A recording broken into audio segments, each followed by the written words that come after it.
Organized money. Please like, subscribe, and hit the notification button so that more people can get exposed to organized money. Really appreciate it. It's not often on this show that we come to you with good news. But we did a show, one of our very first shows, I think, was about the problem of pharmacy benefit managers. And they are these middlemen that sit in between health plans and pharmacists and drug manufacturers. And they promise that they're going to get everybody the best price. And it turns out they get everybody the worst price, except for themselves, which they get a handsome price. And so these are companies like United Health Group and CVS Caremark. Right. They're giant Express Scripts, massive, and massive companies. All of them are tied to large insurance companies now. And we had a pharmacist on to talk about what his business is like. His name is Benjamin Jolly. He's with Jolly Pharmacy, and he also works with you guys at the American Economic Liberties Project. And at that time, we were like, well, what are we going to do about this? And it turns out there was already a model that was kind of gestating in Ohio. That's where you start. Yeah, I'll go in. Yeah, so so what happened in Ohio, and it's also happened in a bunch of other states, like in very liberal blue states like Kentucky, is that the state just took over the business and in Medicaid. Right. So you're saying that instead of having a PBM that negotiates with the drug manufacturer and dispenses the reimbursement to the pharmacy, they said, we're not going to have a private company do that. We're just going to do it. We're going to do it ourselves. Right. And so Ohio did this, and they started doing it in 2019. Their it's called the single state PBMs, launched in 2022, and they had an audit done in 2024 to just figure out, okay, did it work or not? Turned out it worked really well, and saved money. People got more medicine, better medicine that they wanted. The pharmacies were doing better, like partridge in a pear tree. It's incredible, and we and every state that has tried it, and there have been several now, has had the same experience, which is they save money, people get better. There's no getting medicine's easier. There's less bloat. It's great.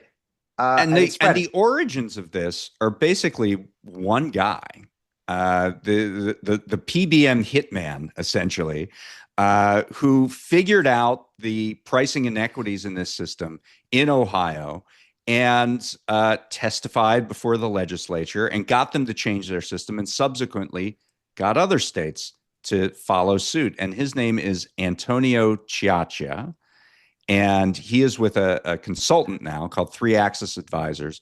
But at the time, he was out in Ohio, and he kind of figured out this system in a really interesting way.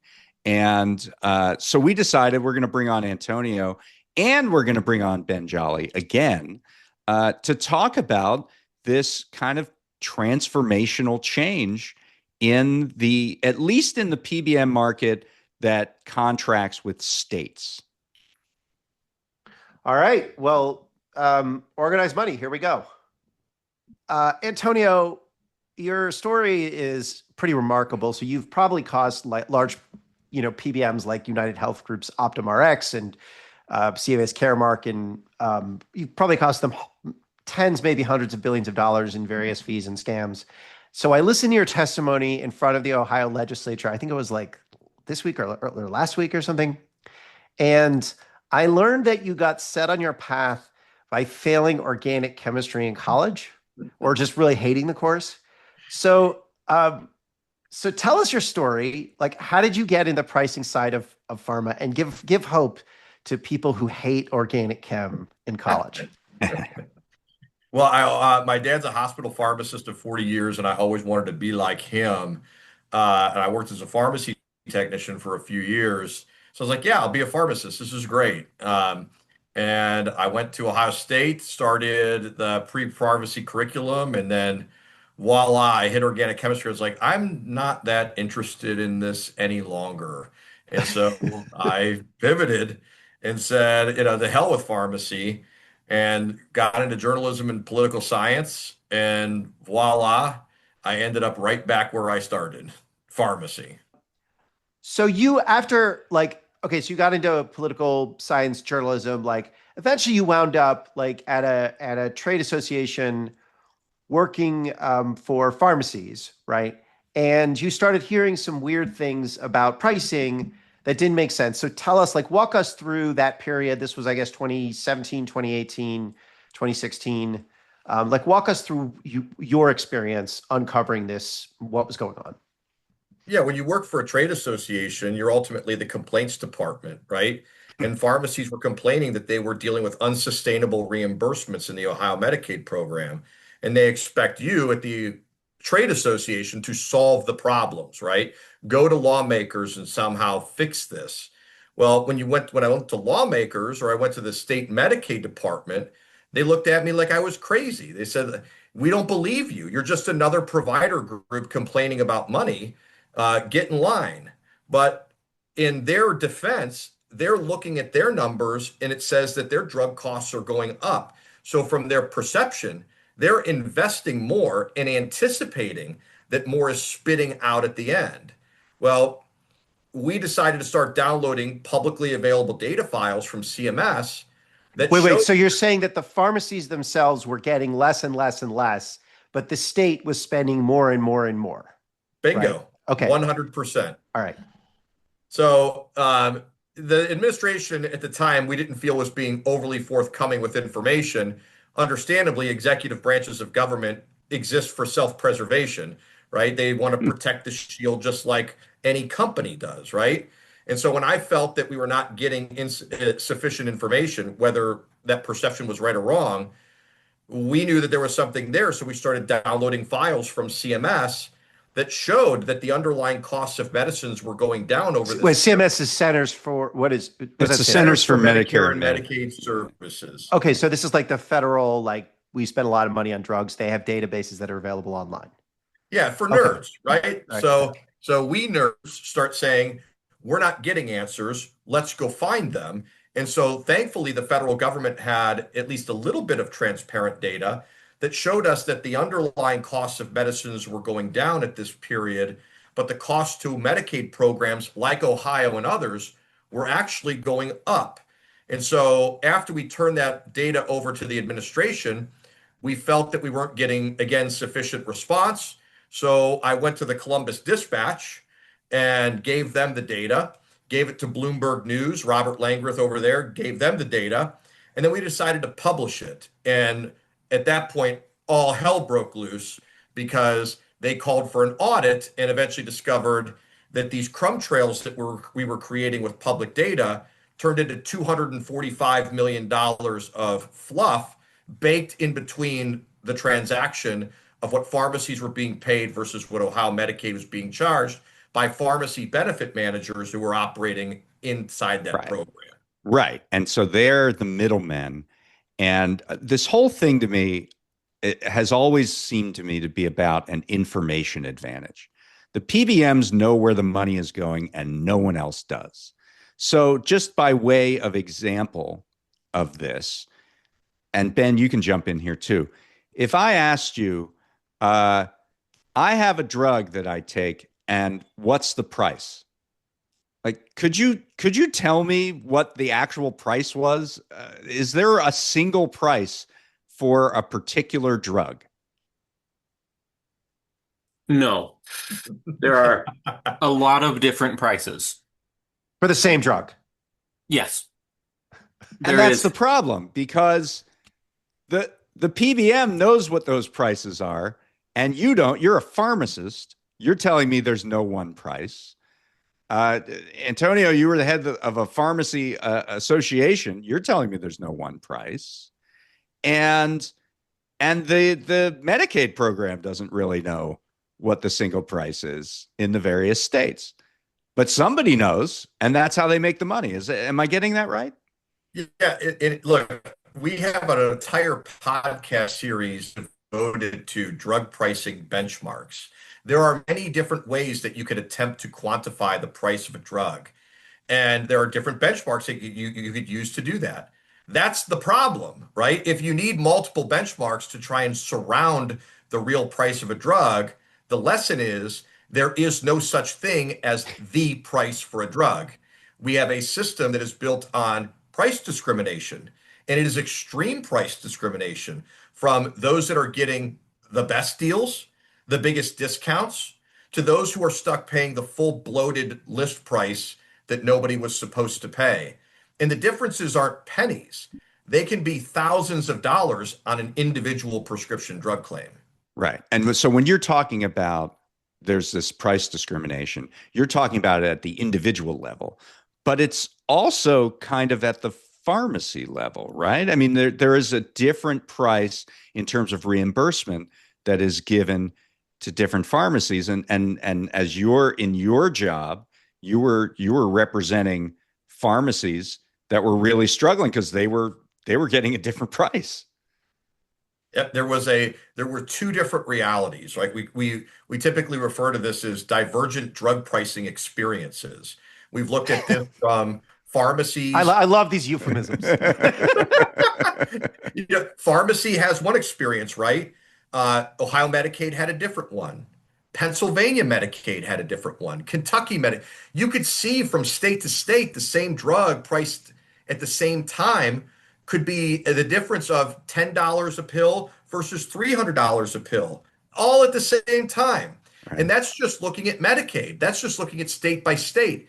Think about individual patients walking up to a pharmacy counter, the millions of employers out there who are all getting a different price, all because regardless of whether we want to set the prices or not, there's no uniform definition or there's no uniform experience that is. See, that just makes it sound fun. Experience just makes it sound fun to me. Like, I like experiences. I like new things. I just want a diversity. I walk into a pharmacy. I never know what I'm going to get. It's fun. Let me just ask a basic question. What is Medicaid? Hey, not Sure. Everybody knows everything. All right. What is Medicaid? Just tell us, Medicaid is a federal program that ultimately is facilitated by states to provide care services to the most poor and underserved in every state. So and about 1 in 4 people in Ohio are on Medicaid. It's like the state insurance program for low-income people, right? Yeah, you're looking at around maybe about a fifth, maybe a little bit more or less, depending on enrollment. But around a fifth of all Ohioans would qualify for Medicaid. So how did Medicaid buy prescription drugs before you got involved? Well, in the old days, we had what we called fee for service, right? A pharmacy will dispense a drug to a Medicaid beneficiary, and there is a set payment methodology, good or bad, that the state will ultimately pharmacy for providing that product and that service. Eventually, over time, we bought into this philosophy of managed care. Essentially, instead of paying directly in a fee-for-service way, we would look to private health insurers to essentially compete with one another to facilitate the giving of those benefits to covered individuals. And so the idea is that we'll get 5 different private health plans, and the patients can choose which health plans they want. And then we'll have negotiation, and we'll essentially introduce this, again, inconsistent approach to payment, with the idea being that maybe competitive forces can drive down the costs and provide better quality to the state and the beneficiaries. But that ultimately created a black box on price.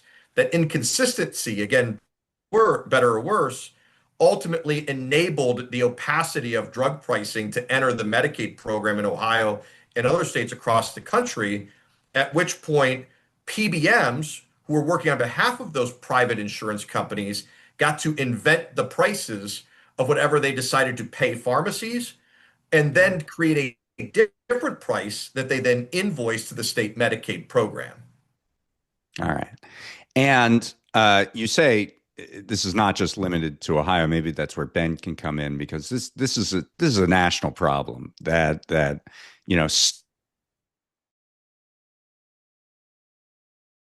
help them ostensibly to help them get better pricing. And it turns out that the PBM sort of determines the pricing in its own interest. I mean, yeah, I'll jump in here. The state, under the Ohio program before Antonio's story, the state didn't hire the PBM. The private managed care companies, the I insurance see. companies I that see. Okay. the state hired the Indirectly. Yeah. PBMs. Okay. Got it. And that's an important distinction, right? Because that meant that the PBMs that were hired by the managed care companies worked in on in such a way that was in favor of the managed care company's profits rather than the state's bottom line, right? And that honestly is a big part of what's going on here is we chose to privatize Medicaid, and we're going to have a public service provided by a private company for profit, theoretically to save money for the state. This did not work out in this circumstance, certainly in Ohio. But yeah, I mean, like something like half of states um, have privatized or quasi-privatized. I mean, most states have a privatized Medicaid system. Something like half of states now have moved away from letting the pharmacy benefit be privatized, and they've just said we're gonna do this ourselves. You guys can take care of contracting with doctors and so forth, but we're gonna do the pharmacy part because you guys have screwed this up too many times. Right. And so let's take the case study of that in Ohio. So Antonio, pick up the story from there. You obviously you throw this sort of bombshell out there. There's reaction from the political class in Ohio, and but that was years ago. So take us through the story of how you actually got the legislature to act recently. Yes, that was back in 2018, right? So when the state learned that there was over $6 a claim that was being drawn out of the system within the PBM marketplace, they were understandably upset because A, there was a perceived lack of value for the return. And secondly, they're losing pharmacies all over the place in Ohio ever since 2016 when the problem started. That Ohio has actually had more pharmacy closures than openings. We've lost almost 300 pharmacies in that time period in the net. And so the state said, look, we don't like what we're getting in return for this money. We're banning spread pricing. We're going to prohibit PBMs from buying low, selling high, and pocketing the difference. Right. And as I said, as I said before, I thought, wow, we saved the state of Ohio $245 million. We're heroes, right? Well, no, after they banned the practice, they never saw any savings. And what they found was that PBM started to pivot, right? Rather than paying pharmacies low and billing high and pocketing the difference, they maintained the guaranteed rates that they were supposed to pay pharmacies, but then just started overpaying them relative to those guarantees. And then finally, after a certain amount of time, clawed back the excess and never reporting it back to the state, essentially doing an end around to that prohibition. The second thing that emerged is they started overpaying on certain drugs that were being disproportionately filled at pharmacies that were owned by the PBM and insurers vertically integrated company. So it became this whack-a-mole game. The state said, we're done with this. Like we want control of our program. And they essentially moved to a single PBM. They said, look, we're going to fire the legacy PBMs. They ended up suing one of them and settling for $88 million and over $1 billion nationally in other state Medicaid programs that were party to those suits. And so they said, we're going to have a single vendor that we control, and we will have direct, purposefully set pricing that, in their opinion, would right-size compensation for pharmacies and blow up the black box where all that value was being lost before. So they just set up their own, like the state set up its own PBM, basically. That is correct. It was a private PBM called Gainwell Technologies. But in essence, what they did is they said, rather than letting the PBM figure it out, we, the state, as a large plan sponsor, a large payer, we will set the terms and conditions for what we expect reality to be. So, okay, so Ohio, it's like a fairly Republican leaning state. Why didn't they see this as kind of like Marxism or some sort of like weird, government takeover? Well, there's certainly some of the rhetoric that PBMs and insurers tried to get over with lawmakers at the time, right? To say, "Oh, look what you're doing. You're basically pulling the rug out from a private environment." But that was hollow, right? The premise of managed care, whether you agree with it or not, right, is that you have five health insurers in Ohio at the time who are supposed to compete with one another. Well, what did they do? In pharmacy, you had four of the insurers who all used the same PBM. Right. So, and then you had another one, United Healthcare, who owned their own PBM and their Right. own pharmacies. So you could argue that the entire premise of managed care was already wrong from the start, that there was no competition as soon as you had essentially conflicted actors who were consolidating amongst themselves to collectively bargain with the pharmacies on the receiving end of those reimbursements. Right. So this bill that you're talking about to create a single PBM, it passed in 2019, right? They ultimately instituted the single PBM I think it was around 2022, 23. Right. It took some time for after passing the bill to actually implement the Correct. PBM, but the bill passed 2019. They implement it in 2022. And I believe we've just started to get some metrics on how this has been going. So tell us about that.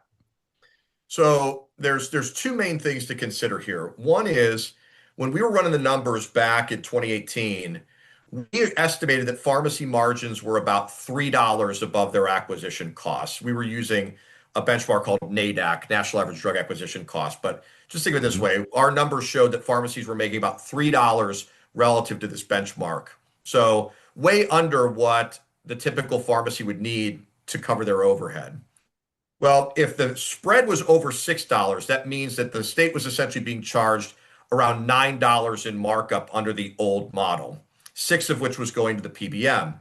They Mhm. said, look, we don't want to do that anymore. And so we're going to set higher dispensing fees for pharmacies and peg them to that underlying benchmark for cost. So they were able to increase pharmacy dispensing fees by around over 1,000%. Okay. Which ends up being like conceptually, pharmacies in the net almost doubled or tripled their margins in the Medicaid managed care program after the implementation of single PBM. While they were able to do that, they were still able to simultaneously save the state $140 million projected over a 2-year period. So you Mm. could pay providers more and still save the taxpayer money under the new scheme that they did relative to the old. What about prior authorization? Right, we hear a lot of we hear that term thrown around by like doctors. They just get really mad, and patients, and increasingly the press reports on it. It's where a PBM says, "Yeah, I know your doctor like prescribed this medication, but we're not going to let you have it because we think you should choose this other medication." And it's usually there's a lot of annoying bureaucracy involved, but basically it's a way of telling people they can't get medication and therefore lowering costs. What happened in Ohio with the single PBM? Did people get less medication? Is that how it saved money, or like how did the state manage to do that? So the one thing I would say is that because drug pricing is so complicated, it can be very hard to quantify whether something is saving money or costing more money because utilization trends, meaning we're buying different drugs at different time periods of our lives, that can make it ultimately, it makes actuaries a lot of money, I'll put it that way, to try and ascertain the true value of what's happening. But in essence, what Ohio Medicaid communicated was that even prior to the implementation of the single PBM, they had basically created a universal formulary with which the state was working with the private plans to create a uniform expectation of which drugs will be preferred and covered versus which ones would not. Those efforts were basically able to streamline a lot of that prior authorization. And again, this is Medicaid reporting this. It actually reduced a lot of the wait times that people had prior to what it was when it was more of a laissez-faire managed care environment. So you're And saying people got the medicine that they needed faster, And it was cheaper and pharmacies got paid more, is basically what you were saying. Is that? Oh, That is that's all. that is correct. Yeah. Okay. Sounds terrible. We got to get rid of that Sounds awful. immediately. And Ben, just to bring you in, this isn't the only state that has gone to this model, right? The Kentucky, in particular, has around the same time moved to sort of a single PBM model. And how is that done? I don't recall the numbers, but Kentucky saved a crap ton of money. New York went to Can you not use fee-for-service technical language? only. It's very Yeah, confusing. we don't need the jargon here. Yeah. We Okay, just fine. want to we have a layman audience. Yeah. New York went, they kicked out all of the privatized companies from their Medicaid program in pharmacy. I think they are projected to save like $1 billion over a couple of years. California went to a similar model. Their numbers were up and down. The I mean, there have been so many states that have done this. Something like just over the last since Antonio started raising this issue, I think something like half of all Medicaid beneficiaries, so like 35 million people, have been shifted from a managed care Medicaid model, privatized, to single PBM or just public Medicaid straight up. Right. And it has consistently saved money for states across the entire country. Red states, blue states, doesn't matter. Right. Pharmacy benefit managers were and So the privatized Medicaid companies were because this remake the government. Yeah. So because you're talking about half of Medicaid beneficiaries, and this is one of the largest programs for healthcare in the entire country, I imagine the PBMs are a little mad about being shut out of this market. And I'm wondering what they're trying to do to reverse this trend, if anything. And either of you can take this. Yeah, I mean, in Ohio, look, for better or worse, right? This it's been a problem, and more states are trying to address it in their own ways. The way that they're addressing it is by canceling essentially the way that PBMs were doing business before, as Ben alluded to, more states essentially moving to a single PBM model or back to fee for service. That creates headwinds for PBMs, right? Medicaid is no longer, the attractive buffet that it once was. And so as a result, they have a vested interest in unraveling Ohio and other states, right? To go back to the way things were, largely because there's great value in being a price setter and a price taker, and controlling the fortunes of the pharmacies that their pharmacies compete with, right? So, it is by controlling the flow of dollars and controlling that asymmetry of information that might exist in that black box, that obviously is a great value proposition to the company as a whole. And so, as you might imagine, there's a great effort that has been underway ever since this controversy started to do everything they can to undermine what the data is actually showing. So what's happening in Arkansas? And I think it might be starting in Louisiana. That's a slightly different approach, but adjacent to this one. I guess Benjamin, you can, whatever you're sort of a general observer of these trends. You have talked to many pharmacists. Back in April, the state of Arkansas passed a bill into law, House Bill 1150, that prohibits the State Board of Pharmacy from issuing licenses to be a pharmacy to any entity that is co-owned by a PBM. So that means CVS Pharmacy, that also CVS Health owns CVS Caremark, the biggest PBM, can't have any pharmacy licenses. So they're not allowed to practice pharmacy in the state. This includes mail order pharmacies. And a humongous fraction of all of the dollars for prescriptions in the entire country are through these mail order facilities that are owned by the PBMs. And so they said, sorry, you need to choose. Are you going to be managing other people's money and trying to help them save money on drugs? or are you going to be selling drugs? Pick one. You can't be on both sides of this. Louisiana introduced a very similar bill. It got through their House. Their Senate let it die on the floor just before the end of the session.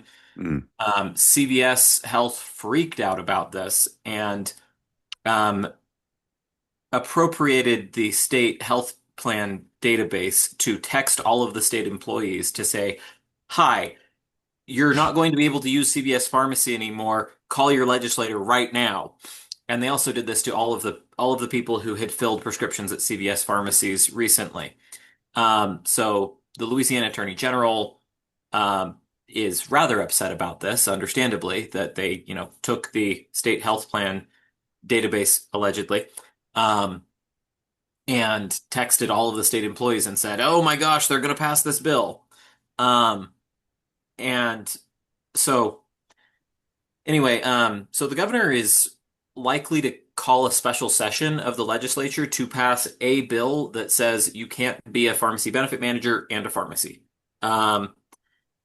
The aftermath of this in Arkansas has been that law goes into effect January 1st, and CVS, Express Scripts have both sued the state of Arkansas, saying that this is illegal. You can't do this under various legal theories. And didn't they start pulling out of Arkansas? Didn't CVS start They announcing said they they would were pull out going stores? to, but then they decided to sue instead. Got it. Because I think the governor of Arkansas, Sarah Huckabee Sanders, said in reaction to CVS announcing they were going to pull out, essentially goodbye was, I think, her reaction. So I guess they had to go to Plan B. So Antonio, this has had a lot of success in Medicaid programs.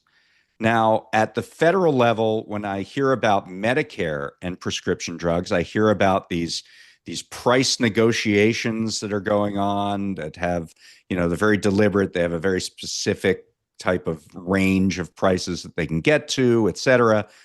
What do you think of the prospects of using this kind of single PBM model for Medicare rather than simply for Medicaid? And Benjamin, you can chime in too. Yeah, either of you can do. What I was going to say about this is that while there might be a prospect of doing so, there's a critical difference between Medicare drug pricing and Medicaid drug pricing, which is that in Medicaid, there exists simultaneously a public program, Medicaid, the state directly paying pharmacies, and a privatized program where the state hires an insurance company to pay pharmacies. And that's where all of these differences were, and where these states were able to save so much money is by switching effectively back to the public system rather than relying on privatized actors. In Medicare, the drug benefit was created under George W. Bush in 2003, and it was created as a privatized only program. There is no public option for Medicare Part D. For traditional Medicare, you go to the doctor, you go to the hospital. The federal government will pay your physician directly. They do not rely on United Healthcare Humana if you sign up for traditional Medicare. But for your pharmacy, you have to sign up with one of the privatized companies. Right. So I don't think that there's much prospect of doing this unless that changes. And no one has changed that in the 22 years since. But it's not a function problem. It's not a question of, Medicare is somehow different and it wouldn't work. It's just the fact of this privatization through the Medicare Modernization Act of 2003. Right. Yes. Yeah, and to build on that, I think the thing to remember in all this is that, look, I view this as like I would for any employer that we do consulting for, right? Like, at the end of the day, you have to ask yourself as a payer, what do you want to buy? What Medicaid programs are saying is, we don't want to buy too much PBM cost, right? What we really want to do is make sure that beneficiaries get medicine and the providers are ultimately paid for doing so. And so in Medicare, you can adopt any philosophy. You can have one PBM, you could have 20 PBMs. what really matters is what forms of accountability and transparency are actually guiding the incentives of the program participants, right? It's really about taking a purposeful approach to right-sizing compensation from a payer's perspective. I think we should just give like United Health Group more money. That's just my view. But whatever. They'll probably make it disagree. work if you did that. Yeah. They're smart guys. Yeah. Well, I okay. So this is just like maybe it's not about the public program, but like we hear a lot about like Mark Cuban and what he's doing in pharmaceuticals. So like what's Mark Cuban up to? Is that Medicaid? Is that Medicare? Is that commercial? Like what's he doing? There's a really good lesson in what Mark Cuban's trying to do that shows problems not just with PBMs and pharmacies, but perhaps government's approach to buying medicines in the first place. What Mark Cuban's doing is he's saying, look, rather than doing this black box of pricing, I'm going to buy drugs as efficient as I can in the open market. And that's going to be my basis for cost. Then I'm going to have a set transparent markup that will be the same across all those drugs. And I will simultaneously have a set dispensing fee that is consistent for all of those drugs. Rather than allowing a PBM to dictate my prices, I will be the one in complete control of my costs and then what I charge the end payer. Well, part of what Mark Cuban is doing is he's saving about 20 to 40% off of legacy PBM arrangements, whether you're looking at Medicare, commercial data, or sometimes even Medicaid. Well, how is he doing that, right? He's not big. He's smart, but he's not smarter than, an army full of PBM drug pricing executives. All he's doing is essentially not playing games with the prices, saying, this is my cost, this is my markup, and voila, there you go. And he's saving more money than the most leveraged companies in the world, whose entire pitch is their size and sophistication is there to get the best deals on medicines. Right. Well, one of the reasons that he's able to do that is, again, A, he's taking a right-sized approach to his own compensation. But secondly, sometimes he's dispensing drugs that don't have big rebates associated with them. One of the follies of some of the public policy has been, in an effort to get better or more affordable drugs in the Medicaid program, they created the Medicaid drug rebate program, which requires manufacturers to automatically give discounts off of the list prices of medicines. Well, manufacturers, for those that don't know, they can still set whatever prices they want. So essentially, the Medicaid drug rebate program or another program like the 340B program, these rebates essentially become a tax, and the manufacturers price that into their overall accounting for how they set the list prices of drugs. Well, because Mark Cuban isn't serving Medicaid programs, he doesn't have to pay for some of the fluff that most drugs already have caked in because they have to purposely account for these types of discounts to Medicaid. So he has to completely detach from the system, for better or worse, in order to actually give materially lower prices to the end payer. So in that sense, you're saying that this is as much a system problem as it is a PBM problem. I mean, go ahead. No question about it. I mean, look, if you were to ask me this question 8 years ago, I'd say, no, American drug pricing, the problem is the PBM, right? And there might be other problems, but it's really all about the PBM. Fast forward to tape, what I've learned is that PBMs are just operating with the confines of their incentive system and their allowances from a plan sponsor perspective. Essentially, plan sponsors like Medicaid, employers, and Medicare have said, hey, PBM, just send us the bill. We trust that you'll give us a good price. Right. Well, of course, they're going to take liberties there. But we really have a system architecture problem where we have failed to adequately incentivize sober and rational prices at the pharmacy counter. And that is not just a PBM problem. It is a manufacturer problem. It's a wholesaler problem. And it is a pharmacy problem. So if you were to say, is the root here the fact that there are all of like these rebates? Another way to put it is like kickbacks, and actually there's the exemption to the like Medicare anti-kickback statute. Is that the core of it? Yeah, I would say it is the exemption to federal anti-kickback laws that manufacturers have where they can give kickbacks, legalized kickbacks to PBMs in exchange for covering their drugs. But it is also our own government's fault because rather than solving drug pricing problems across the board, what government has done historically is create special deals for themselves, right? Hmm. What the government has done is said, look, we know that the prices are too expensive. So what we'll do is we'll create our own rebate program. And that way we'll save ourselves money and balance our budgets and provide relief to taxpayers funding those programs. But the folly in that approach is that it does nothing to solve the root problem of bogus inflated list prices that then everybody else has to deal with in the private market. It also seems to me that there's a problem of absentee oversight. Until you came along, you yourself said that Ohio's state of Ohio didn't really know what was going on with the system and how pharmacists were making less and prices were going down. Do you think that this is more of the PBMs came up with a model that said we're going to save you money, and then everyone sort of shut off their brains and assumed that that was happening? I mean, that feels like what it is to me. 100%. Like in every plan sponsor that I've ever worked with is guilty of it, right? They sign a contract, they set it and forget it, right? Hmm. Every data point that we've seen is that when PBMs have an opportunity to start making money in the black box, what happens over time is pennies turn into dimes, turn into dollars.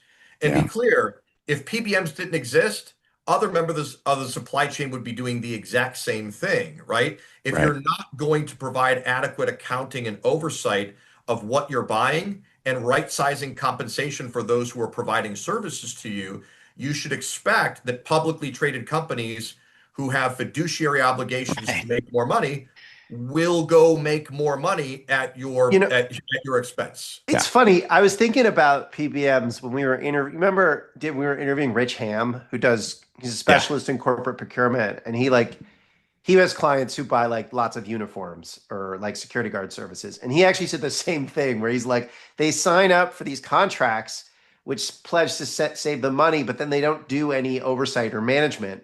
And so Right. of course they get massively taken advantage of.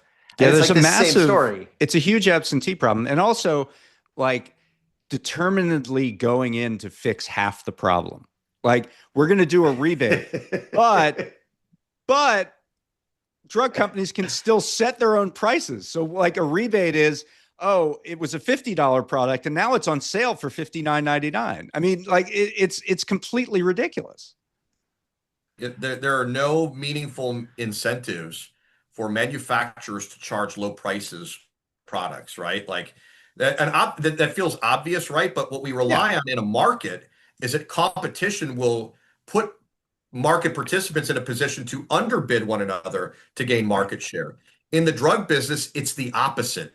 How can I overprice my drug more to provide a bigger rebate and kickback that will give me greater market Well, access? Right. the other thing is that in markets, I think a core part of competition is some level of price transparency. So you can compare, Right. what I'm paying. Like if I'm paying more than you're paying, I know, oh, I can go and buy from whatever he's buying, whoever he's buying from, and Right. likewise with the sellers. And I think in this market, and increasingly in other markets, there's no pricing, right? Or there's 50 And it different also benchmarks. it also, And Matt, requires multiple buyers. Where if you have just a PBM that's essentially the gatekeeper doing the right. buying, that they're going to set that price or help set that price in their own interest, and their interest is for a higher list price because that gets them a higher rebate. Well, I've noticed like it's often the case, one indicia of kind of monopoly power. This is the Matt Stoller indicia. Like one of the things I know, hard to find the price when a monopolist Right. is there's a monopolist in there somewhere when you can't figure out what the price is. But I want to ask, like, so just you know, like you do consulting, right? And you have this like data, you have this research institute which is doing incredible work, and also do consulting. Like, who do you talk to? Yeah. So a lot of employers, a lot of law firms. We do work for state attorney generals and state auditors. Look, I would argue in some ways my existence as a consultant is part of the problem. Like I've always thought that drug about you. pricing has become so drug pricing has become so opaque and so convoluted. We feel like we have to hire experts to hold the people that we already hired to give us good prices. We need them to hold them accountable. Most of the things that I'm hired to do to help an employer or a Medicaid agency or a state auditor or a state attorney general is to simply find what was a reasonable price for something to be charged. You mentioned Yeah. Mark Cuban earlier. People are acting like he's some, amazing innovator. Dude, this is how we used to buy drugs, where somebody bought it at a price, there was a transparent markup, and we could shop. Like the idea that like buying a drug and then having a transparent fixed markup Right. on top of it is innovative. It is an indictment of how bad the Well, system has I become. will note that we do buy drugs that way. Just they're called over-the-counter drugs, That's right? Right. You right. get Tylenol. There's just like you buy it from the producer of Or Tylenol. You or do a little or markup. weed. Well, Like, I illegal, mean, right? there's definitely markets that are But no, but very rational. the point is that if you take something and you move it out from the pharmacy, right? So it's just over the counter, and then it's not subjected to any of this stuff. It's just a standard markup. So we do sell drugs that way. It's just we're talking about prescription drugs and generics and then branded, which are different. But like, yeah. Anyway, but like it seems like the root here is just standardized pricing, right? And then yes, there's like some we don't necessarily like have enough oversight of buying, but it's just standardized pricing that's the problem, and that doesn't seem that complicated. So like, why? This has been an incredible. I think you've been incredibly successful, both you and Benjamin, right? Um, but also, it's like so difficult to move stuff, particularly at a federal level. But like, why has this conflict been so incredibly successful in places where like a lot of fights against monopolies like haven't been? But it's also so weirdly difficult, even though it really shouldn't be. Well, a good, like, honestly, and this is going to sound weird, like we lament how non-transparent drug pricing is, but the fact is that it's actually more transparent than a lot of dysfunctional places can be.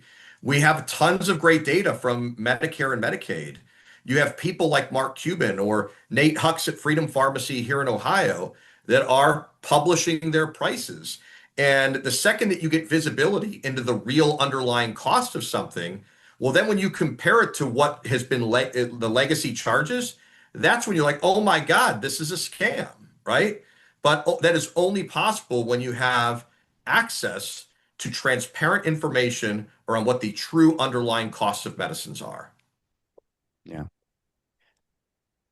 I He, noticed in the chat, Benjamin talked about beef prices, but I think we're seeing this. Like we had an episode about surveillance prices, and what we're seeing, I think, increasingly is this sort of games that PBMs applied to medicine. They're being applied kind of across the board. I know SafeLight is like one of them that where you see like yeah. something similar, but you're seeing like third-party administrators and surveillance pricing and P, price discrimination happening PBM, everywhere. PBMs everywhere. I mean, the one slight difference with the PBM is the formulary. I mean, they have the ability to tell a manufacturer, we're going to either place you and allow you access to millions of customers or not. And that power creates, I think, a lot of their dominance within the system. All right, so 100%. Real quick, this is really important. Like, in an environment of bogus inflated prices, right, that are intended to be negotiated, that creates an artificial power Yeah. dynamic for the negotiator, Yeah. right? So if you actually had competitive market forces driving down the list prices of medicines, it would be unreasonable, right, to have to step through a toll booth in order to access them, right? You would be able to buy them in the open market. A lot of the marketplaces that have similar forms of distortions, yes, they matter, and yes, they're problematic. But the one difference here is that we have bogus inflated prices that are never intended to be the ones that somebody pay. So you have to go through the PBM, and they are providing savings relative to those bogus inflated prices, but they are part of the catalyst for why they have become so inflated in the first place. Right. So When you look at the problem, you have to understand that we don't have an environment where the prices are intended to be attainable. That means that we have to work through them. That gives them way more power than I think you might see in even a marketplace like beef, because at the end of the day, if the beef is too expensive at the grocery store, we will not buy it. Right. Right. All right. So final question before we close out for both of you. Like, where do you see this debate over pharmaceutical prices and PBMs going in the next 5-10 years? Are we going to solve it? I don't believe so. Look, the system is built upon certain things that, for better or worse, people have become reliant upon. We use bogus inflated prices to fund our Medicaid programs. We use bogus inflated prices to fund our hospitals through the 340B program. We use the same inflated prices to lower premiums, and we use those same bogus inflated prices to provide profits for the entire supply chain reliant upon inflated list prices. So in many ways, if you want to pull the rug out from under this thing, you're talking about a shock to the system that does not feel realistic, that is just doing one fell swoop. It's part of the reason when Trump moved to eliminate the safe harbor for rebates and kickbacks back in his first term, it came against huge political opposition that it'll raise premiums. The unfortunate reality of the US system is that it is autopiloted for increasingly bloated prices that, again, are unreasonable relative to their underlying costs. And I am not optimistic that we end this philosophical addiction to rebates in favor of low list prices because of how many constituents are reliant on those inflated prices. Ben? I am not optimistic that we will fix the system in a way that makes things make sense. Like it's a Gordian knot of sorts, right? There are so many actors in the market across pharmacies, providers like physicians and clinics, hospitals, PBMs, all of the above. Someone benefits somewhere from every piece of insanity in the system. And so if you want to get to a system that benefits the general public, not some niche actor, you kind of have to break the whole thing down and rebuild it with one fell swoop. But that's not really how our system works. Our political system does not allow for someone to come in and just dictate this is how we're going to do things now across the board. So I'm not confident. I mean, there are definitely changes that can be made that make the world better in little pieces at a time. And I think that will continue to happen. I think that any state that isn't already on a single PBM or a fee-for-service only is crazy, right? They are overpaying their managed care companies right now. My state's one of them. And so I think that they will shift away from that as time goes on. And I hope that we can get some changes. Like, to me, the biggest, most meaningful change would just be saying what Arkansas did. Say you can't be a PBM and a pharmacy. Choose one. But I think that needs to be done at the federal level. Because maybe CVS will win their lawsuit against the state saying that it's illegal, but all of their arguments are premised on it basically being a state doing it rather than the United States doing it. So I think, and 40 attorneys general agree with me that we need to do this federally. So there you go. Fingers crossed. All right. Thanks, guys. Yeah. Thanks for coming on. Absolutely. Thank you. Okay. I really enjoyed this episode, and I enjoyed it for a number of reasons. One of the things I like about it is that I'm starting to use this phrase is whenever the government does something, which is just full communism. Right. Because it's so stupid when we have these discussions about socialism or capitalism or all of these isms that don't really mean anything, particularly because young guys are on Mandami just like winning the New York primary and that freaking everybody out in the political system. And they're like, oh my God, he's a socialist. And it's like, meanwhile, you got Ohio and Kentucky, again, going full communism by like having the government do stuff. Right. And it just feels so stupid. So much of this debate is about ending this litany of privatization that we've seen for decades in this country. And if you try to reverse that in any way, you're now a communist. Well, yeah, I mean, it's just like, it's like Mandami's like, I want free buses, right? Which is like the government already mostly pays for the buses. They just like have like a fee. Fare recovery is something like 3 to 4% of the New York City subway system. It's not like, yeah, sure, you pay something, but like the state pays a lot already. So this is just like a slight modification, but it's because he like doesn't like kneel to Wall Street guys that people are like, oh my God, this is like socialism, terrible, whatever. Right. And then I just like this story of the state PBMs because they're actively just kicking out and taking over an industry, and it's working really well. And it's happening in lots of other places too. I mean, they just announced, and I guess we should probably talk a little bit about this because it's the rare earth thing, but like the government just announced that they're going to be essentially quasi-nationalizing the rare earth magnet industry and putting a ton of money into our main producer and materials. Last week we did an episode with Alex Jaquez about rare earths, and apparently the Trump administration is a listener. Thank you, Donald. And he put together this. It's really fascinating what they've put together. Which, as you say, it's like a quasi-nationalization. It's similar to what they did with vaccines in the early on in COVID. They're putting a bunch of money into rare earth magnets. They're also saying for the next 10 years, we're going to guarantee a price for rare earth oxide materials. And they're saying any rare earth magnet you make, we will guarantee that you will have a buyer. Which Advanced is just market like commitment. It's just it's what you do if you want an industry to exist. And you're it's market crafting, like we talked about with Chris Hughes.